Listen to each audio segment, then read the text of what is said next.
MP Anwarul Azim হত্যার ঘটনায় জড়িত সন্দেহে গ্রেফতার ঝিনাইদহ আওয়ামী লীগের সাধারণ সম্পাদক সাইদুল করিম মিন্টুকে ৮ দিনের রিমান্ড দিয়েছে আদালত।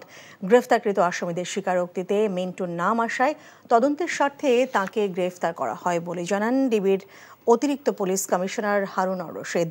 আপেল শাহরিয়ারের রিপোর্ট।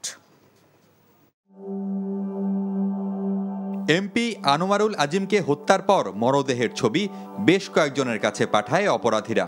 গোয়েন্দাদের হাতে গ্রেপ্তারের পর কিলিং মিশনে অংশ নেয়া শিমুল ভুইয়া ও শিলাস্তির রহমান সহ ৩ জন আদালতে স্বীকারোক্তিমূলক জবানবন্দি দেন।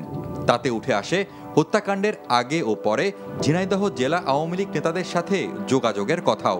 সে সূত্র ধরে আওয়ামী লীগ নেতা বাবুকে গ্রেপ্তার করা হয়। বাবু জিজ্ঞাসাবাদে জানায়, জেলা আওয়ামী লীগ সাধারণ সম্পাদক সাইদুল করিম মিন্টু হত্যার বিষয়ে সব জানেন।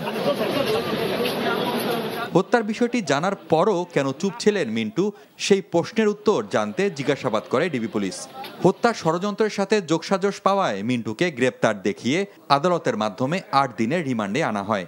কারো সম্পর্কে সুস্পষ্ট কোনো অভিযোগ না পেলে আমরা কিন্তু কাউকে ডাকি না।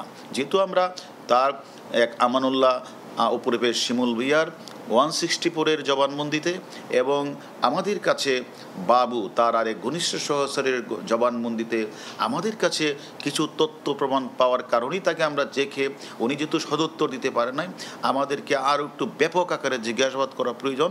12 মে চিকিৎসার জন্য ভারতের পশ্চিমবঙ্গে যান এমপি আনার। 13 মে নিউ টাউনের সঞ্জীবা গার্ডেনের ফ্ল্যাটে খুন হন তিনি। Apple Shahriar, NTV news, Dhaka. এখন জন্ম সনদ দিয়ে খোলো বিকাশ স্টুডেন্ট অ্যাকাউন্ট। নিজের বিকাশ নিজে কর।